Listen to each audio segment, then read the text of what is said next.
ഈ തെണ്ടികളൊക്കെ ആരാണ് ഇങ്ങോട്ട് ക്ഷണിച്ചത്? നീ വിചാരിക്കുന്നത് പോലെയുള്ള ആ പോപ്പി ഒന്നുമല്ല ഞാൻ. അയ്യോ ചേട്ടൻ ദേഷ്യപ്പെടാൻ മാത്രം ഞാൻ ഒന്നും പറഞ്ഞില്ലല്ലോ.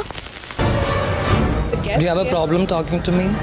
നിനക്കുള്ള മറുപടി ഞാൻ ഇപ്പൊ തരാം. ആയിക്കോട്ടെ, സന്തോഷം. ഇതെങ്ങനെയാണോ ഗസ്റ്റ് വരുമ്പോ ബിഹേവ് വല്ല കാര്യമുണ്ടോ? എന്തിനാണ് ഇങ്ങനെ ഇല്ലാന്ന് നടക്കുന്നത്? ഞാൻ ഇങ്ങനെ തന്നെ എപ്പോഴും ബിഹേവ് ചെയ്യുന്നത്. തുമ്മല് ചീറ്റി പോയതാ. Yeah, that's very bad. Sir എവനെ ഇവിടുന്ന് ചവിട്ടി പുറത്താക്കാൻ എന്തെങ്കിലും ഒരു മാർഗമുണ്ടോ? Speak to me respectfully. നാണം ഉളുപ്പും ഇല്ലാത്തവനൊക്കെ ഇറങ്ങിയേക്കോ തുണി ഓരോ വേഷം ചുറ്റിക്കൊണ്ട് നാണമുണ്ടോ ഇയാൾ? I think I am speaking respectfully.